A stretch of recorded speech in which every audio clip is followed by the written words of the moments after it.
Mr. Menen is one of the founder members of Emirates Airlines and has headed its cargo division since its inception in October 1985. He's trained feel short of completing his profile. So I will not say anything further and I will let him be here between us, Mr. Menen. Ladies and gentlemen, give him a round of applause. Thank you, Yash. What can I say? I tell you what, first of all, I want to start by congratulating you for creating this Air Cargo Forum in India. I'm pretty sure that you've already started the ball rolling, and I'll try and help with what I can. Right, okay. Well, thank you for inviting me. I appreciate that. I better stop doing the red eyes, you know. I just added on challenging times for global air cargo. I was asked to talk about global air cargo. I cannot talk about it unless we actually look at the current scenario. Okay. Right. You can see the blue line is the world goods trade. The red line is the freight ton kilometers of airline operations, the capacity that's put in the market. Look what's happening around Jan 12 to April 12. Suddenly the capacity, air capacity is actually reducing. But the trade is still growing. But that trade growth compared to the air cargo growth has been, it has seen a bit of a modal shift. Now look at the purchasing managers' confidence survey. The demand versus supplies. Again, you see the disparity. The PMI is actually quite low, and it stays low at the moment. Consumer confidence in China, it's still good. What the Chinese have done, and India is very, very similar to China because you have such a great domestic population, you get insulated by some of the external activities. But Europe and the US, they are in dark states. I think the world economy is being held to ransom by the oil industry. Do you agree? You know, I talked to my cousins in the ocean trade, the tanker operators, they're crying. They're saying, we don't have any business. And the yields are down, everything is down, yet the oil prices keeps on going up, escalating. Why? It's no longer supply and demand driven. Now, the only way we can see the economy coming back is the oil prices coming down to anywhere between $50 and $70, at least for 2 months. Why? Because fuel is such a large part of any domestic expense. The higher the price of fuel, the lower the disposable income. And on top of that, you go to buy a kilo of meat or a kilo of vegetable, that's gone up because oil prices have gone up. So the cost of transportation has gone up. So this is where we need to watch. So look at the crude oil prices. I mean, you only see the barrel prices. As an airline operator, you have the price of oil, and then you have the price of crack spread, which is the aviation fuel that we have. There's speculative trading going on in both areas. So that's why you see sometimes gaps. So whatever you're seeing in oil prices, it's hitting the airlines a lot more than what you are seeing on the domestic side. Now let's have a look at the inventory to sales ratio. Inventory to sales ratio is something that I watch very closely. This is nothing but the total sales of the month versus the inventory held in the warehouse. Now, when we started out in 1990, the inventory to sales ratio was around 1.95. In the peak, or rather the most efficient days, it came down to about 1.15.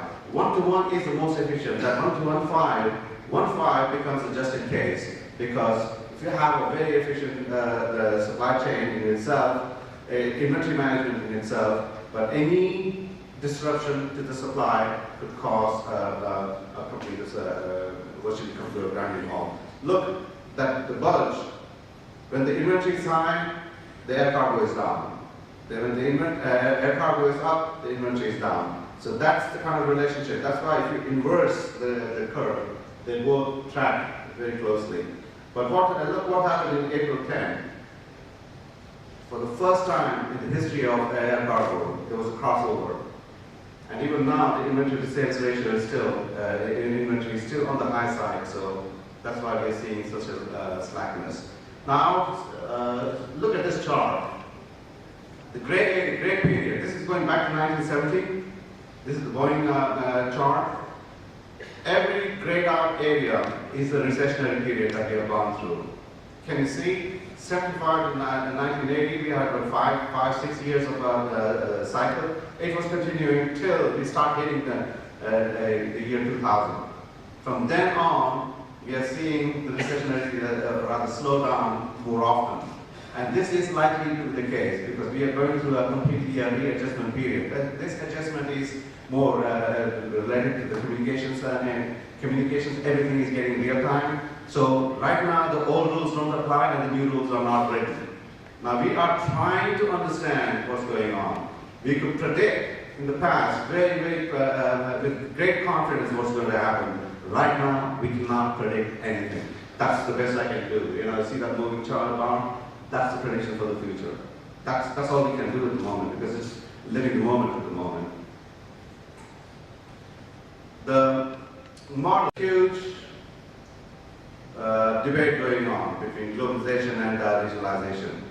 And this is a very, very interesting debate because, I mean, a lot of the countries have outsourced their manufacturing activities to places like China, Cambodia, India, etc. India is transitioning from its services base to the manufacturing base. So what is likely to happen? And some of them are just driven by the political agenda to create more jobs within the country itself, especially in the United States. Now, interesting thing is with the recent happenings in United States, you know, they have been trying to do insourcing and nearshoring. That means bring some of the manufacturing activities within the country. But with all this sequestration that's going on, I think there's going to be a change. If they want to start doing the entire manufacturing in the United States, it is not going to work for them because people are having to pay back the money that they owe the government. So again, the disposable income is going to be less. At the same time, they are also going to be under pressure. Nobody is going to pay $2 extra for something made in the United States, whereas they can get that for $2 less made in China or made in India. But here is the interesting thought, and I want to leave up with you this thought. So insourcing and nearshoring is unlikely to work. But what is likely to work is countries like China outsourcing into the United States.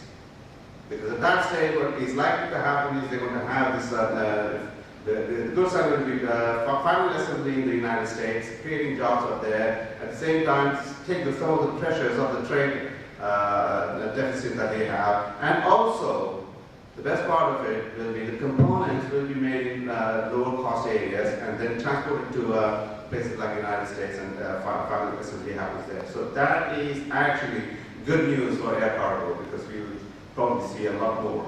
Air cargo, the high cost of transportation actually adds economies to the overall supply chain in itself.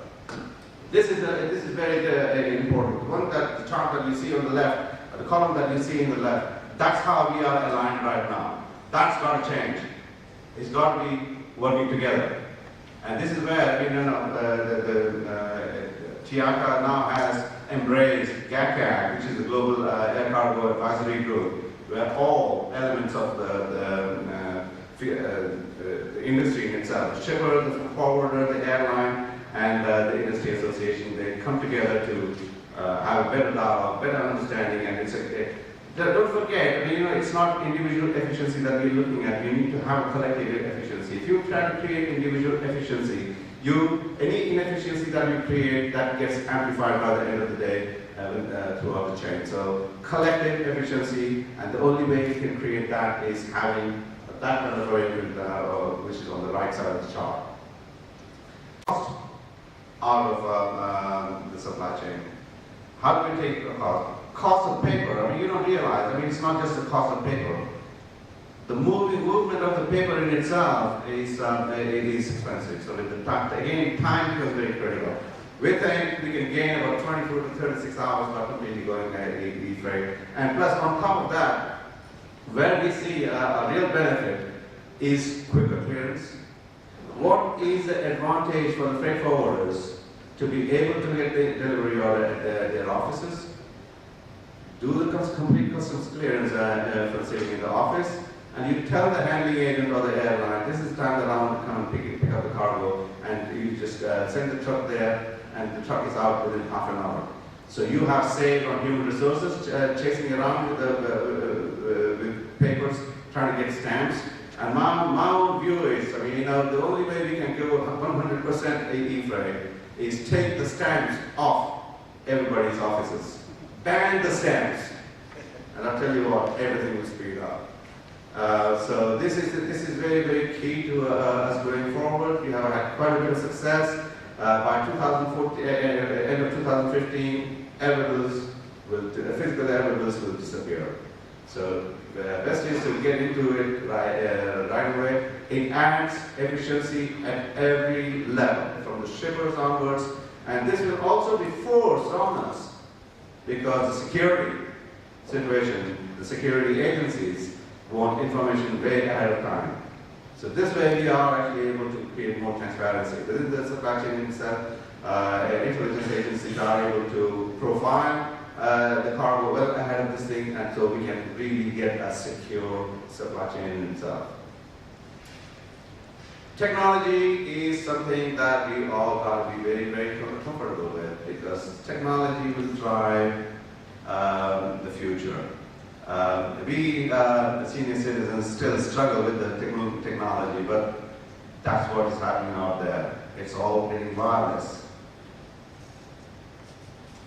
So thank you very much, and I wish ACFI all the best, every success, and good luck. Thank you. 3 years for about 6 years. Ladies and gentlemen, please welcome Mr. Varun Singhi.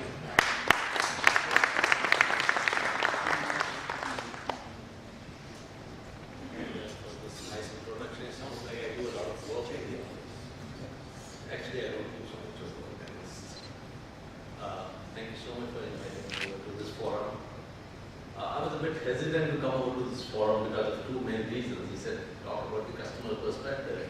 He said, what am I going to talk about the airfreight industry? I just speed, nothing else. And the other hesitation was that with this kind of a forum, I need to come in a tie and a suit. I work for a casual clothing company. I'm used to wearing jeans in the office, denim jeans. So I have to really hide my coat and my tie in the car so that nobody sees me. This way. I mean, nobody has ever seen me in the office in the past 40 years with this kind of clothes. So thank you so much for inviting me over. So I just quickly run through on some of the aspects like what GAP is all about. Most of you would be knowing about GAP, but just to let you know how complex is our supply chain. A little bit specifics on the retail logistics environment in India and particularly the region. What are the challenges faced by the logistics industry and some of the recommendations that have to improve. Is to around 1.2. So 1,000 kilo gross weight becomes 1,200 kilos of volumetric weight for the airline industry. It's lucrative for the airline, but during congestion, we do face challenges where dense cargo is more profitable from an airline perspective. Product safety, of course, that's the key for any business. I didn't know that Ram would mention some of the points in his presentation where I'm talking about the sea air and air sea. We have very successfully developed sea air over the way from India and air sea via Hong Kong, air sea via Singapore. We're doing a little bit of air sea via Busan port also in Korea. Very, very successfully to cut down the inventory in transit. Some of the challenges faced by the Indian logistics sector. This is usually where everybody refers to the Logistics Performance Index, World Bank. India has progressed in the past 4 years from being ranked at number 47. Now we are at number 46. This is the latest data published by the World Bank. as of 2012, we have always been ranked below 40. I don't know, I don't want to challenge this data, but when it comes to customs, the ranking for India is 2.77 versus China, which is 3.25. And China is ranked at 26 now. So the other growing economies are Brazil, Mexico, China. They're all around 45, 46, 47 number ranking as per the scorecard given by the World Bank. Infrastructure, international shipments, how much time does it take to deliver the shipment to destination, what are the logistics competencies, tracking and tracing, all those parameters. But really you have to say that India hasn't really progressed much. It was ranked 47 4 years back. Again, so today we are at 46, it's just one level up, not really a major change. This was the World Bank scenario. Just to talk a little bit on cost. I know everybody compares the cost between ocean and air. Air to ocean for garments is like about 1:7 times. And we talk of reducing inventory by air freighting, but the cost differential is so huge that the inventory carrying cost is sometimes not lower than this. So it's really a big challenge. Where how can we reduce the cost of air freight? And it's just not about airlines reducing the freight rates or the fuel surcharge is going up or the security surcharge going down. But it's all about the kind of services we get to speed up our cargo. And we either talk of known shipper or known consignee or something, even the known 3PL concept. Some of the countries do follow these concepts, but we do have a lot of challenges on this as of today within the customs. So linked to this is whether we can possibly separate the clearance and the release of goods. Bangladesh and Sri Lanka, they are the ones where the customs clearance happens and the documentation happens somewhere else. At the airport is only the let export order issued. So the cargo comes in and moves out within 8 to 10 hours. But Indian airport, we still, because the whole custom process, the documentation process is long, and it takes almost like 24 hours minimum for the cargo to be uplifted or flight from the time of handover. Bangladesh, Sri Lanka can do it within the same day, within 12 to 18 hours. There is definitely a need for cargo village. We as retailers do request a lot of things from 3PLs, a lot of developments. They are supposed to scan the barcode label, so necessarily every carton will have to come to the forwarders facility. When we talk of taking the cost out of the supply chain, the forwarder is located in somewhere in Gurgaon or maybe Kokla and Delhi. He has to, our supplier is supposed to send the goods there for barcode scanning, and then he takes it further, truck down to the airport and Delhi airport. So maybe there is a possibility there is a cargo village close to the airport facility. I mean, at all locations, not necessarily in the area.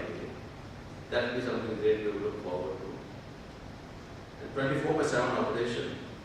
I know we have been discussing, we have been debating about 24/7, but it's not only customs who should be operating, all the other agencies involved into should be operational 24/7. The security agencies, the terminal operators, the airlines, everybody should be in there 24/7. There's a lot of need for education and creating the professionals in the freight. Whenever I'm interviewing people, very smart young graduates, MBAs, they talk of air freight industry, they have all the theoretical knowledge, but there's no practical knowledge. There's really no industry represented institution. I mean, there are a few, but not in which we can say, I want to do a course in this. A lot of changes have happened. Like I've been emphasizing on the samples, we exchange so many samples. There is no clarity in the customs on regulation in samples. The customs regulation was framed many years back, which says we are allowed to import samples into India for worth, I think, 50,000 rupees in a year. That's it. For a large organization like ours, where we are talking about $1.5 billion sourcing out of this region, this is a regional headquarters. So we need to change some of the regulations with the customs, I think. And Joint Industry Forum, of course, this is a great forum. And I congratulate you all for having set up this forum. And when you mentioned so-and-so parties are involved into this forum, you never said shipper is also part of the forum. And it's good to have some shipper representation also in the forum. Thank you so much.